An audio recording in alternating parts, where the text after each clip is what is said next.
Thrissur പാലിയേക്കരയിൽ toll പിരിക്കാൻ അനുവാദം നൽകിയ ഹൈക്കോടതി ഉത്തരവ് സ്റ്റേ ചെയ്യണമെന്നാവശ്യപ്പെട്ട് സുപ്രീം കോടതിയിൽ ഹർജി. ഗതാഗതം ഇതുവരെ സുഗമമായിട്ടില്ല എന്നാണ് ഹർജിക്കാരന്റെ വാദം. ഗതാഗതം സുഗമമാകാതെ ടോൾ പിരിക്കാൻ പാടില്ല എന്നാണ് സുപ്രീം കോടതി ഉത്തരവെന്നും ഹർജിയിൽ ചൂണ്ടിക്കാട്ടുന്നുണ്ട്. അജീഷ് ജയകുമാർ വിവരങ്ങളുമായി ഡൽഹിയിൽ നിന്ന് ചേരുകയാണ്. അജീഷ്, ഹർജിയുടെ വിവരങ്ങൾ.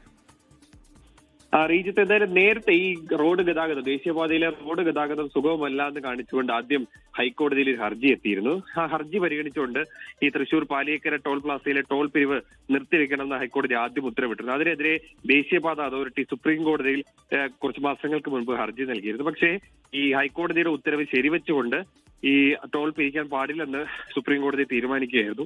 അതിനുശേഷം തുടർ നടപടികൾ എടുക്കാൻ ഹൈക്കോടതി തന്നെ ചുമതലപ്പെടുത്തുകയും ചെയ്തു. പക്ഷേ ഈ റോഡ് പണികൾ പൂർത്തിയായെന്നും ഗതാഗതം സുഗമമായെന്നും കാണിച്ചുകൊണ്ട് ഈ ദേശീയപാത അതോറിറ്റി ഹൈക്കോടതിയിൽ പോവുകയും പിന്നീട് ഈ ടോൾ പിരിക്കാൻ അനുമതി വാങ്ങുകയും ചെയ്യുകയായിരുന്നു. അതിനുശേഷമാണ് ടോൾ പിരിക്കാൻ അനുമതി നൽകിയത്. ഇതിനെതിരെയാണ് ഇപ്പോൾ സുപ്രീം കോടതിയിൽ വീണ്ടും ഹർജി എത്തിയിരിക്കുന്നത്. എന്തായാലും റോഡ് പണി പൂർത്തിയായിട്ടില്ലെന്നും ഗതാഗതം യോഗ്യമല്ലെന്നും കാണിച്ചുകൊണ്ടാണ് ഇപ്പോൾ ഹർജി എത്തിയിരിക്കുന്നത്. എന്തായാലും ഹർജി ലിസ്റ്റ് ചെയ്തിട്ടില്ല.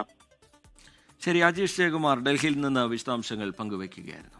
ലോകത്തെവിടെയായാലും ഏത് സമയത്തും 24 വാർത്തകളും ഓഗ്മെന്റഡ് റിയാലിറ്റി പാക്കേജുകളും എക്സ്പ്ലെയിനറുകളും വിശദമായി കാണാൻ ഞങ്ങളുടെ യൂട്യൂബ് ചാനൽ നിങ്ങൾക്ക് സബ്സ്ക്രൈബ് ചെയ്യാം.